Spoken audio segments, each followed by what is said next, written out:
우리 하나님의 말씀 보겠습니다. 창세기 32장 24절부터 32절 말씀입니다. 창세기 32장 24절부터 32절 말씀입니다. 우리 한 절씩 교독하도록 하겠습니다. 야곱은 홀로 남았더니 어떤 사람이 날이 새도록 야곱과 씨름하다가 자기가 야곱을 이기지 못함을 보고 그가 야곱의 허벅지 관절을 치매 야곱의 허벅지 관절이 그 사람과 씨름할 때에 어긋났더라. 그가 이르되 날이 새려하니 나로 가게 하라. 야곱이 이르되 당신이 내게 축복하지 아니하면 가게 하지 아니하겠나이다. 그 사람이 그에게 이르되 내 이름이 무엇이냐? 그가 이르되 야곱이니이다. 그가 이르되 내 이름을 다시는 야곱이라 부를 것이 아니요 이스라엘이라 부를 것이니 이는 내가 하나님과 및 사람들과 겨루어 이겼음이니라. 야곱이 청하여 이르되 당신의 이름을 알려주소서. 그 사람이 이르되 어찌하여 내 이름을 묻느냐 하고 거기서 야곱에게 축복한지라. 그러므로 야곱이 그곳 이름을 브니엘이라 하였으니 그가 이르기를 내가 하나님과 대면하여 보았으나 내 생명이 보존되었다 함이더라. 그가 브니엘을 지날 때에 해가 돋았고 그의 허벅다리로 말미암아 절었더라. 같이 읽겠습니다. 그 사람이 야곱의 허벅지 관절에 있는 둔부의 힘줄을 쳤으므로 이스라엘 사람들이 지금까지 허벅지 관절에 있는 둔부의 힘줄을 먹지 아니하였더라. 아멘. 우리 옆에 분들과 같이 인사했으면 좋겠습니다. 자주 오래 보니까 좋습니다.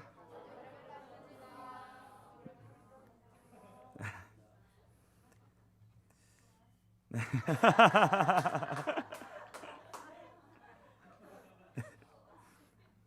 오랜만에 또 교회가 또 북적북적하는 것 같고 또 오후에도 또 많은 얼굴들을 뵐 수 있어서 기쁘고 감사한 것 같습니다.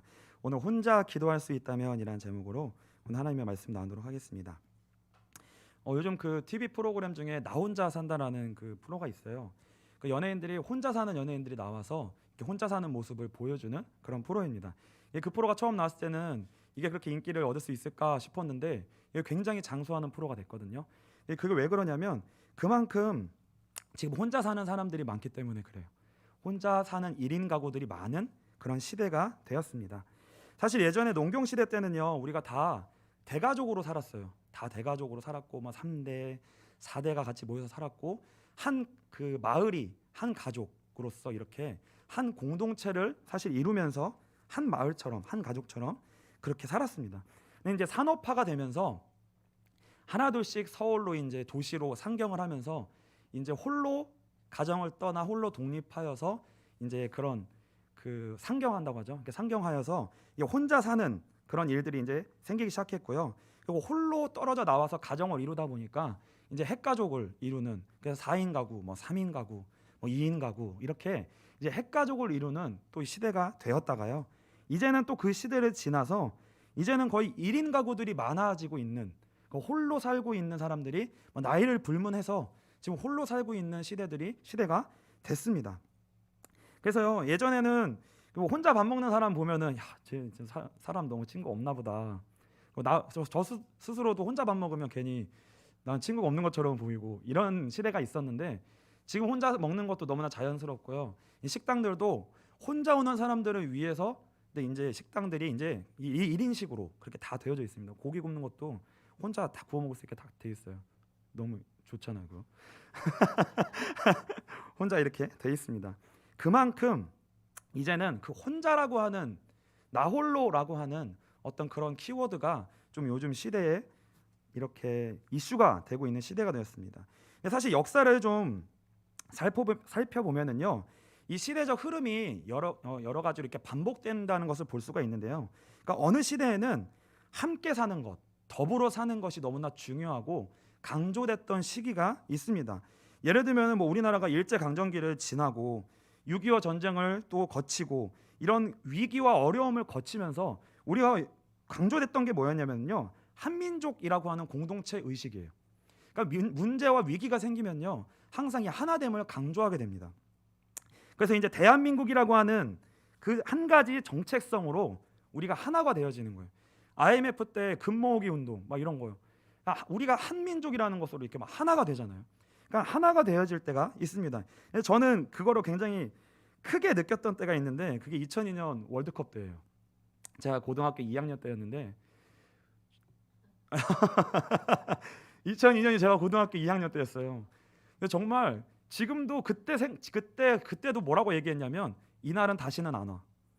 이런 날은 다시는 안 올 거야.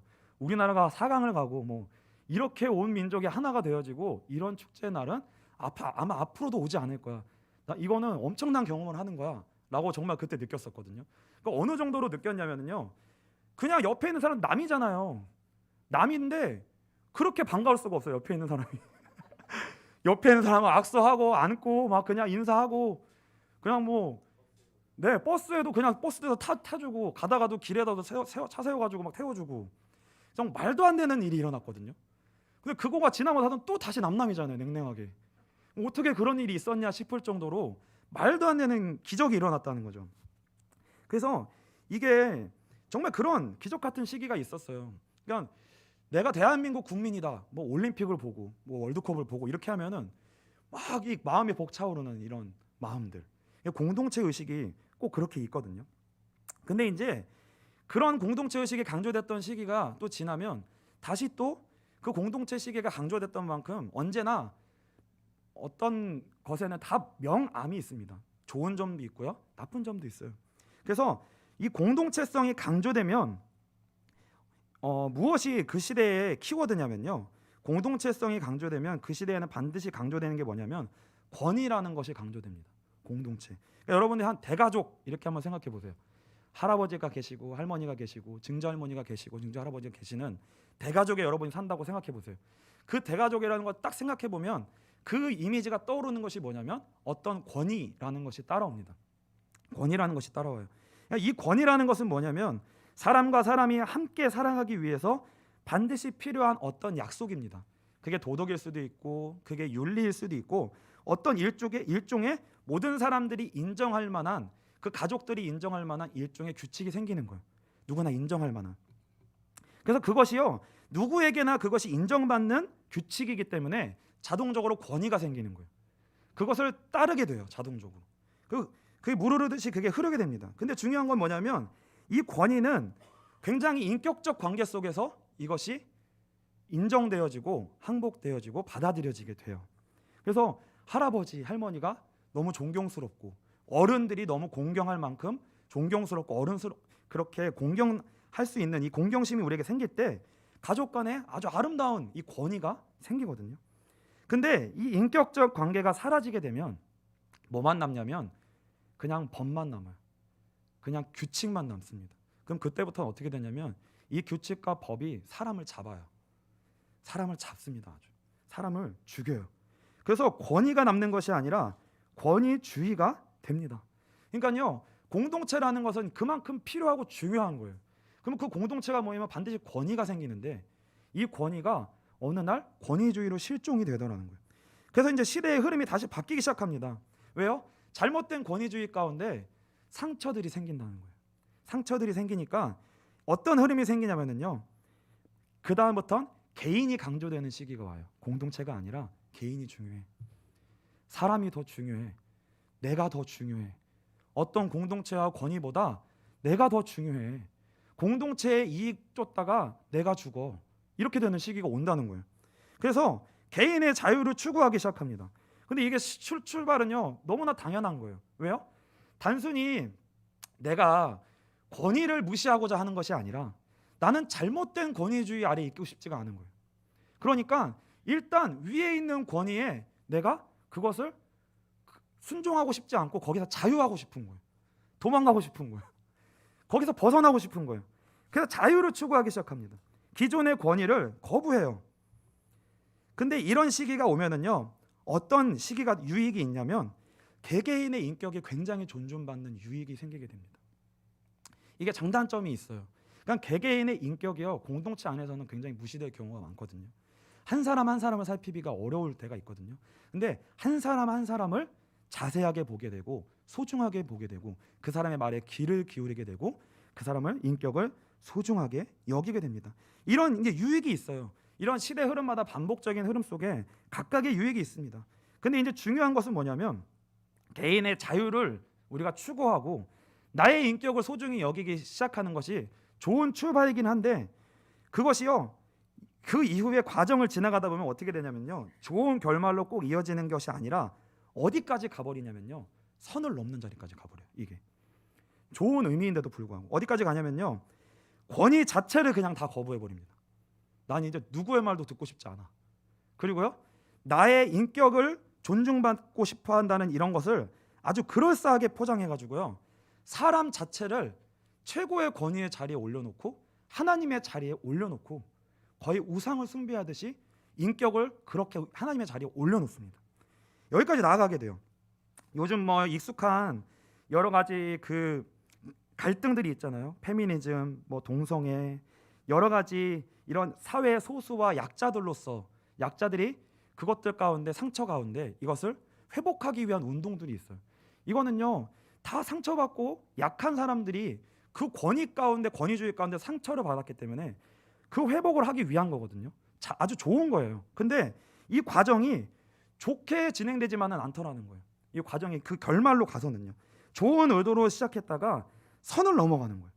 그래서 이게 공동체가 필요할 때가 있는데 공동체가 어느 선을 넘으면 개인의 침해가 되고 또 개인의 자유를 회복하기 위해 인격을 회복하기 위해 어느 이것이 강조되다 보면 이것이 선을 넘어서 어떤 중요한 사회의 중요한 진리와 권위 자체도 이제는 거스르게 되는 이런 시기가 이제 왔다 갔다 하더라는 거죠. 제가 왜 서두에 이런 얘기를 꺼냈냐면 사실 이런 흐름은 우리 기독교 신앙의 역사에도 있고요, 교회의 역사에도 있고 저와 여러분의 인생의 역사 속에도 이게 있습니다. 이게 반복이 되어져요. 우리 인생은요, 저와 여러분은 작든지 크든지 누구나 다 공동체로부터 우리의 인생이 출발됐습니다. 예를 들면 가정, 그리고 교회, 또 학교, 직장이라고 하는 공동체로부터 우리의 인생이 사실은 시작됐어요. 근데 그 모든 곳에는요 권위가 존재해요. 학교를 가도 선생님 말을 들어야 되고 규칙을 지켜야 되고, 가정에 가도 부모님의 말을 순종해야 되고 지켜야 될 규칙이 있고, 교회도 마찬가지고요, 직장도 마찬가지예요. 어디 가나 권위가 있습니다. 근데 그 권위를 위임받은 부모님과 선생님과 목회자와 뭐 어떤 사장과 이런 상하관계 속에 있는 권위를 위임받은 지도자들을 우리는 지금까지 인생 속에서 만나왔는데 그 만남을 통해 사실은 저와 여러분의 인생이 형성된 거예요. 저와 여러분의 인격이 그 만남들을 통해 다 형성이 됐어요. 그래서 한번 그런 것들을 좀 돌아봐 주셨으면 좋겠습니다. 근데 여러분들 좋은 사람도 만나셨을 거예요. 저는요, 제 초등학교 때 정말 그 4학년, 5학년, 6학년 때 굉장히 신기하게도 좋은 선생님을 만났어요. 근데 이제 그 좋은 선생님을 만났던 게 어떻게 축복이었냐면 그 전에 제가 굉장히 안 좋은 선생님을 만났었어요. 초등학교 3학년 때 제가 반장이었는데 그때 남자 선생님이 담임 선생님이셨는데 그분이 약간 정신에 이상이 있으셨어요. 정신에 이상이 있으면 선생님을 하면 안 되잖아요. 그렇죠? 인격도 좀 문제가 있으셨어요. 그래서 제가 반장이었는데 저 교회 혼났던 기억밖에 없어요. 혼났던 기억밖에 없고 뭔가 맞았던 기억밖에 없고, 아, 왜 선생님은 왜 저러실까? 이런 기억이 저에게 있었거든요. 근데 감사하게도 제가 4학년, 5학년, 6학년 이 3년의 기간 동안 각각의 3번의 담임 선생님을 만났는데 너무 좋은 선생님들을 만난 거예요. 4학년 때는 독서를 시키는 선생님을 만났어요. 일주일에 한 권씩 책을 갖고 오래요. 무조건 읽히는 거예요. 근데 저는 그때 독서 습관이 생겼어요. 원래 책도 좀 좋아하긴 했는데 습관이 생겼어요. 너무나 감사하잖아요. 근데 제가 그때 어렸을 때는 살이 굉장히 살쪘어요. 제가 중증 비만이었습니다. 초등학교 5학년 때. 제 지금 프로필 저 아기 사진 있잖아요. 제 카카오톡에 살이 잘 찌는 체질이었어요. 어렸을 때. 근데 5학년 때 어떤 선생님을 만났냐면 체육 담당 선생님을 만났어요. 운동을 열심히 시키시는 거예요. 그리고 또 그때 살이 또 이렇게 또 빠지고. 근데 6학년 때 어떤 선생님을 만났냐면 여자 선생님을 만났는데 정말 따뜻하고 인격적인 선생님을 만났어요. 너무나 따뜻했어요. 제가 느낄 때 와, 선생님한테 사랑을 받으면 이럴 수 있구나. 정말 따뜻한 눈길로 저를 봐주시고 저를 그렇게 품어주셨어요. 제가 아직도 그 선생님에 대한 기억이 있는 거예요. 그 따뜻한 기억. 그러니까 우리는 어찌할 수 없이 이 공동체 안에서 우리의 인생이 자라오게 되고요. 그 어떤 지도자와 어떤 어른들을 만나느냐에 따라서 우리의 경험이 다 생겨요. 근데 여러분들이 좋은 경험도 많이 있으셨겠지만 상처도 많이 받으셨을 거예요. 상처도 많이 받으셨을 것입니다. 그래서요, 여러분 사이에는 뭐가 있냐면요, 상처가 깊이 내재되어 있고요. 그 상처가 있는 그 부분은 무엇으로 되어 있냐면 반드시 반감이 생기게 되어 있습니다.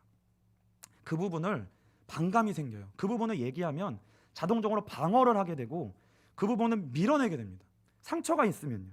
그리고 그 부분의 속에는 분노와 슬픔이 내재되어 있어요. 그러니까 그 부분을 탁 건드리면 어쩔 수 없이 우리는 반응을 하게 되는 거죠. 그 부분이 너무나 우리 안에 각각이 다 있다는 거예요. 오늘 본문에 보시면요, 그런 내면의 상처를 가득 가지고 있었던 한 사람이 등장을 합니다. 그게 누구냐면요, 바로 야곱이에요. 야곱의 가정은 어떠했냐면요, 온전치를 못했어요. 우리 창세기 25장 28절을 보겠습니다. 제가 읽겠습니다. 이삭은 에서가 사냥한 고기를 좋아하므로 그를 사랑하고 리브가는 야곱을 사랑하였더라. 이 야곱의 가정은요, 편애하는 가정이었습니다. 아버지는 일방적으로 에서를 좋아했어요. 어머니는 일방적으로 야곱을 좋아했어요. 이것이 누구에게나 그냥 알 정도로 편애가 되어지고 있는 가정이었습니다. 이삭은 하나님이 야곱을 축복하길 원하시는 걸 알고 있었어요. 그런데 인간적인 마음으로 야곱보다는 에서에 탈 마음이 너무 가는 거예요. 근데 어느 정도로 그 마음이 주체할 수가 없냐? 하나님은 분명히 야곱에게 축복을 하라고 했는데 에서에게 내가 축복을 하고 싶을 만큼 인간적인 마음은 에서에게 흘렀다는 거예요.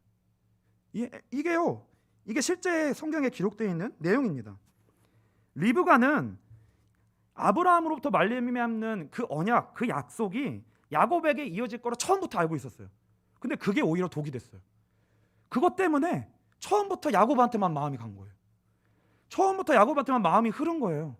그러니까 당연히 어떻게 하게 됐어요? 에서를 향하여서는 그만큼 마음이 흐르지가 않았던 거예요. 이런 가정이었습니다. 이런 가정에 그래서 창세기 25장 23절 이게요, 그 약속의 내용입니다. 여호와께서 그에게 이르시되 두 국민이 내 태중에 있구나. 두 민족이 내 복중에서부터 나누이리라. 이 족속이 저 족속보다 강하겠고 큰 자가 어린 자를 섬기리라 하셨더라. 근데 이게 불신 가정이면 모르겠는데 믿는 가정이에요. 불신 가정이면 그렇구나, 그럴 수도 있겠구나 생각할 수 있잖아요. 근데 믿는 가정입니다. 예수를 믿는 가정이에요. 이삭과 리브가는 예수를 믿는 부모였습니다. 그럼에도 불구하고 예수를 믿음에도 불구하고 여전히 야곱의 부모였던 이삭과 리브가는 부족하고 연약한 모습이 남아있고 그것이 그대로 그것을 가지고 있는 부모였어요. 그래서요, 신앙이 있음에도 불구하고 그 밑에 자랐던 자녀들은 그 연약한 부모로 인해 어려움과 상처를 피해갈 수가 없었습니다. 이게 피해갈 수가 없어요. 창세기 26장을 보시면요, 흉년이 이제 찾아옵니다. 흉년이 찾아와요. 그때 아비멜렉 있는 그랄 땅으로 내려가서요, 아비멜렉을 있는 곳으로 내려가게 돼요. 거기서 어려움을 당해요. 사실 뭐 100배의 축복을 얻었다 하지만 거기서 굉장한 어려움을 당합니다. 그러니까요, 이걸 다 이삭과 에서와 야곱이 다 보는 거예요. 다 보는 거예요. 우리 창세기 26장 1절을 한번 보겠습니다. 제가 읽겠습니다. 26장 1절 27장인가요? 한번 찾아봐 주시겠어요? 27장 제가 잘못했습니다. 네, 27장이네요. 이삭이 나이가 많아 눈이 어두워 잘 보지 못하더니 맏아들 에서를 불러 이르되 내 아들아 하매 그가 이르되 내가 여기 있나이다 하니. 이게 뭐냐면요, 아까 제가 말씀드렸던 축복해야 될 때가 왔는데 누굴 불러요? 에서를 부릅니다. 그러니까 예수를 믿는데도 불구하고 눈이 어두워서 자신의 마음을 따라 에서에게 축복하고 싶은 자리로 가는 거예요. 그러니까 이게 믿지 않는 자들의 모습이 아니라 믿고 있는 부모님이지만 이런 연약한 모습이 그대로 드러났다는 거예요. 그런데 이런 가정 속에서 이게 너무나 편애가 심하니까 이 가정 속에서 온전한 정서와 온전한 것들을 가지고 자랄 수가 없는 거예요. 그러니까 야곱과 에서가 관계가 갈 때까지 갑니다. 이건 이루 말할 수가 없는 거예요. 이 안에 감춰져 있는 내용들 우리가 어떻게 다 알 수 있겠어요? 그러나 우리가 살아온 여정들을 생각해 볼 때 유추할 수 있다는 거죠. 저와 여러분에게 이루 말할 수 없는 여정들이 있잖아요. 부모님과 관계 속에, 자녀와 관계 속에 여러 가지의 지금까지 일들이 있었습니다. 그 가운데 저와 여러분의 정서가 지금 형성되어져 있거든요. 근데 그 안에 우리 안에도 여전히 서로 상처와 상처를 주고받은 이런 관계들이 우리 가운데 있고요.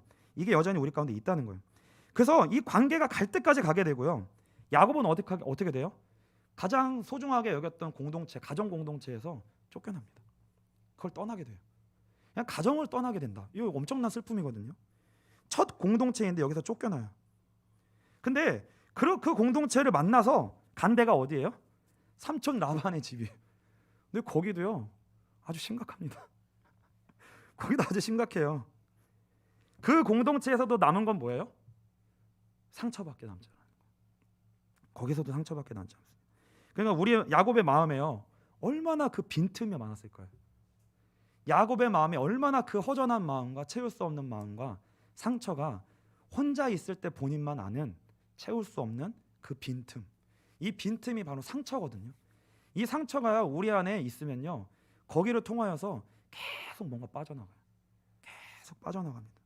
근데 그 상처가 있으면요 사람은 다 뭘 꿈꾸냐면 그 반대의 거를 꿈꿔요. 나 좀 이렇게 더 됐으면 좋겠다. 좋은 내가 가정을 이뤘으면 좋겠다. 내 채울 수 없는 것들을 좀 잘 채워서 좋은 여자를 만나서 좋은 가정을 좀 나는 세워봤으면 좋겠다. 이것 때문에 내가 힘들었는데 우리 가정이, 그럼 나는 그것과 상관이 없이 좀 좋은 그런 가정을 나는 만들고 싶다. 이 꿈이요 무엇으로 나타나냐면 야곱에게는 복 받고 싶다라는 걸로 나타났어요. 내가 좀 복을 받았으면 좋겠다. 내 가정과 나의 인생은 복이 아니라 저주의 인생이 아닌가? 계속해서 끊어지고 무언가 복이라고 말할 수 없는 어려움이 계속 있었다는 거예요. 그러니까 나 복 받고 싶어. 행복하고 싶어. 잘 살고 싶어. 잘 되고 싶어. 그 상처의 마음 가운데 빈틈에 이 꿈이 가득 찼었던 거예요. 근데요 이 야곱이 그 선한 마음을 가졌는데 본인이 정작 여자를 만나고 그로 말미암아 이뤘던 가정은 어떤 가정이었어요?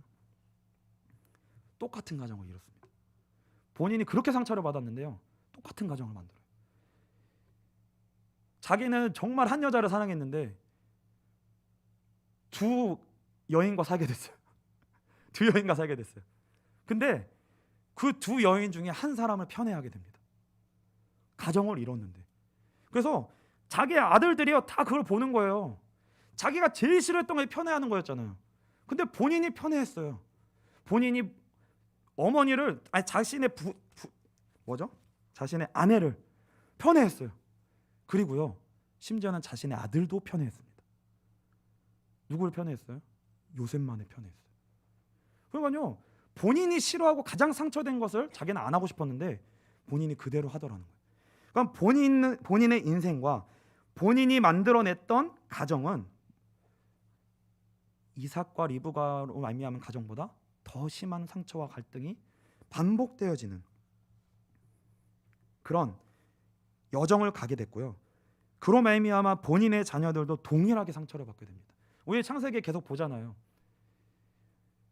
그 자녀들이 왜 그렇게 분노와 칼과 시몬 어떻게 그 분노와의 칼 가슴에 상처가 있고 그래요? 칼이 있고 그래요? 이 가정에서부터 그 상처가 이루 받은 거예요. 그 모든 것들은 이 자녀들에게도 빈틈이 들어갔고 빈틈이 생겼고 그 상처로 인해 분노가 들어갔고 그 상처를 누가 잡고 힘드는 거예요? 사실은 악한 영이 잡고 흔드는 거예요.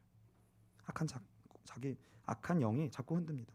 혹시 이 야곱의 인생만이 그런 것이 아니라 저와 여러분의 인생도 어쩌면 지금까지 동일한 여정을 걸어오셨을지 모르겠어요.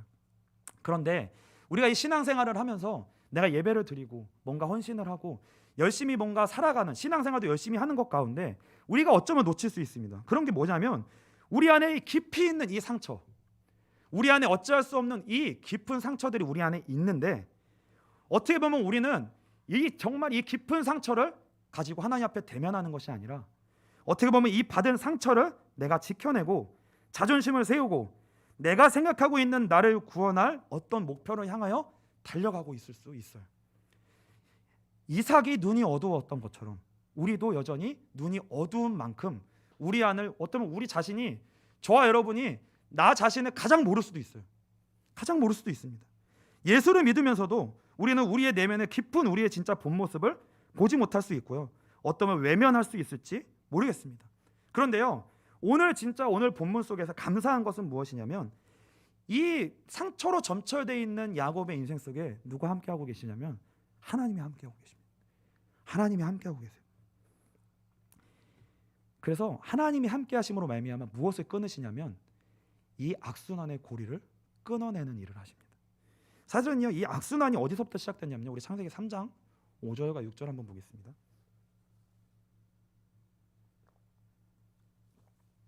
우리 한번 같이 읽어볼까요? 3장 5절부터 6절입니다. 같이 읽겠습니다. 그것을 먹는 날에는 너희 눈이 밝아져 하나님과 같이 되어 선악을 알 줄 하나님이 아심이니라.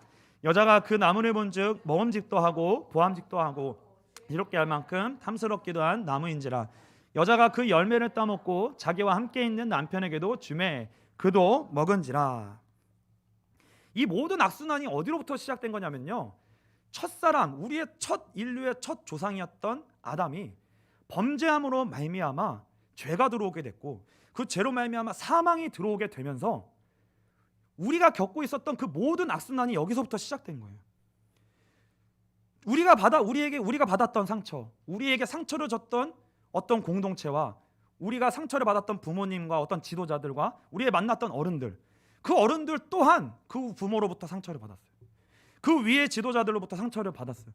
그 위로 제일 올라가면 누가 있는 거예요? 아담이 있는 거예요. 아담이 있습니다. 그래서요, 아담 이후로 모든 인류는요, 아무도 승리자가 없어요. 어떤 사람만 있냐면 모두 다 상처 입은 자들만 있는 거예요. 누구도 상처받은 사람만 있는 거예요. 우리는 누구 때문에 상처받았어? 우리는 누구 때문에 상처받았어? 그 사람만 아니었으면 나는 괜찮았을 거야 라고 생각하지만 모두가 다 상처받았다는 거예요.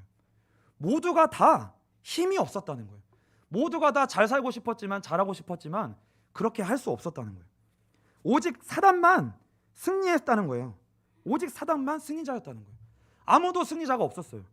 근데 하나님께서 창세기 3장 15절에 여자의 후손이 와서 뱀의 머리를 상하게 할 것이라고 하는 예수 그리스도로 말미암아 구원을 주실 것을 우리에게 약속해 주십니다.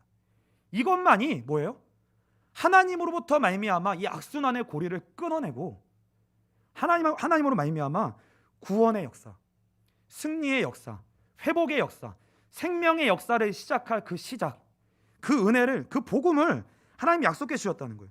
그래서 이 약속을 하나님이 이루시기 위해 한 사람 한 사람을 부르십니다. 그게 누구예요? 아브라함이에요. 그게 아브라함이고, 그게 이삭이고, 그게 야곱입니다. 하나님이 그 일을 위하여서 약속을 이루시기 위해 사람을 부르시고 함께 하시면서요, 무엇을 이루어 가시는 거예요? 이 악순환의 고리를 끊어낼 한 믿음의 사람들을 하나님이 세워가시고요, 불러내십니다. 그걸 세워가세요. 그게 아브라함, 이삭, 야곱만이 아니라 그게 바로 저와 여러분이라는 거예요. 그게 바로 저와 여러분이라는 거예요. 우리가 상처 속에, 우리에게 있었던 원망과 불평의 대상 속에, 그 원망의 대상을 거기에만 화살표로 맞추고 있다면 우리는 같이 전멸하는 거예요. 우리는 같이 전멸하는 거예요. 그러나 하나님이 우리에게 약속을 주신 이 예수 그리스도의 복음이 우리에게 들려지기 시작한다면 우리는 뭐예요? 저와 여러분은 그냥 한 사람이 아니라 인류의 복음의 시작, 죄와 사망의 고리를 끊고 생명의 시작을 시작할 그 믿음의 시작을 위하여서 하나님이 저와 여러분들을 그 가정과 가문 가운데 부르셨다는 거예요. 저와 여러분이 그런 존재라는 거예요. 이것이 너무나 중요한 일입니다. 그래서요, 함께 드리는 예배의 중요성은요 100번 강조해도 지나치질 않아요. 이 코로나 시기 때문에 우리가 이 함께 드리는 예배가 참 어렵잖아요. 근데 이 함께 드리는 예배의 중요성은 정말 100번 강조해도 지나치지 않습니다. 교회 공동체의 중요성은요 100번 강조해도 지나치지 않아요. 그러나 그것과 동시에 무엇이냐면 예수를 믿는 것은요 하나님과 여러분과의 1대1의 관계예요. 이 1대1의 관계는 다른 사람이 해줄 수 있는 영역이 아니에요. 공동체의 것으로 그것이 가능한 것이 아닙니다. 공동체의 축복은 따로 있는 것이고요. 저와 여러분이 하나님 앞에서 1대1로 서야 될 부분은 따로 있어요. 혹시 여러분의 인생이요, 야곱과 같은 상처의 연속 가운데 살아오신 인생이라고 느껴지시는 분이 있을지 모르겠습니다. 그래서 내가 홀로 남겨진 것 같다고 여겨지는 분이 있으실지 모르겠습니다. 그렇다면요, 오늘 이 본문은요 꼭 붙들게 되시기를 주님의 이름으로 축복합니다. 창세기 32장 6절입니다. 네, 6절부터 우리 8절까지 제가 한번 읽겠습니다. 사자들이 야곱에게 돌아와 이르되 우리가 주인의 형 에서에게 이른즉 그가 400명을 거느리고 주인을 만나려고 오더이다. 야곱이 심히 두렵고 답답하여 자기와 함께한 동행자와 양과 소와 낙타를 두 떼로 나누고 이르되 에서가 와서 한 떼를 치면 남은 한 떼는 피하리라 하고. 이게 뭐냐면요, 야곱이 돌고 돌아서 어디에 쓰게 됐냐면 본인의 인생의 상처의 근원, 그 시작 앞에 쓴 거예요. 여러분의 상처의 시작의 근원, 그것이 어디인지 하나님이 아세요. 저와 여러분은 그 자리에 하나님이 그 자리로 가게 하시는 거예요. 우리는요 빨리 성공하기를 원하고 빨리 복받기를 원하고 빨리 우리가 꿈꾸는 것을 회복되기를 먼저 원해요. 그런데 하나님은 그 시작을 이루시기 전에 먼저 이 상처의 시작의 자리에 우리를 데려다 놓으시고요, 그 앞에 그 상처 입은 우리의 모습 앞에 먼저 사실은요 대면하기를 원하십니다. 이게요 야곱의 상처의 근원이 누구냐? 에서예요. 에서와의 관계 속에 뭐가 있는 거예요? 그의 가정으로 말미암았던 그 상처의 시작들, 그 지점이요, 그 지점을 벗어날 수가 없는 거예요. 하나님이 그 앞으로 보내십니다. 상처 앞에 서게 하시고요, 그 앞에서 하나님과 씨름하게 하십니다. 저와 여러분이 이 상처를 직면하게 되고 이 상처 앞에 서게 될 때 비로소 어떤 일이 벌어지냐면요, 하나님의 약속의 말씀이 드디어 야곱의 영혼 가장 깊은 곳을 관통하게 돼요. 우리 창세기 32장 9절부터 12절을 한 목소리로 오늘 한번 같이 한번 읽겠습니다. 32장 9절부터 12절입니다. 우리 같이 읽겠습니다. 야곱이 또 이르되 내 조부 아브라함의 하나님, 내 아버지 이삭의 하나님 여호와여, 주께서 전에 내게 명하시기를 내 고향 내 족속에게로 돌아가라. 내가 내게 은혜를 베풀리라 하셨나이다. 나는 주께서 주의 종에게 베푸신 모든 은총과 모든 진실하심을 조금도 감당할 수 없사오나 내가 내 지팡이만 가지고 이 요단을 건넜더니 지금은 두 때나 이루었나이다. 내가 주께 간구하오니 내 형의 손에서 에서의 손에서 나를 건져내시옵소서. 내가 그를 두려워함은 그가 와서 나와 내 처자들을 칠까 겁이 나기 때문이니이다.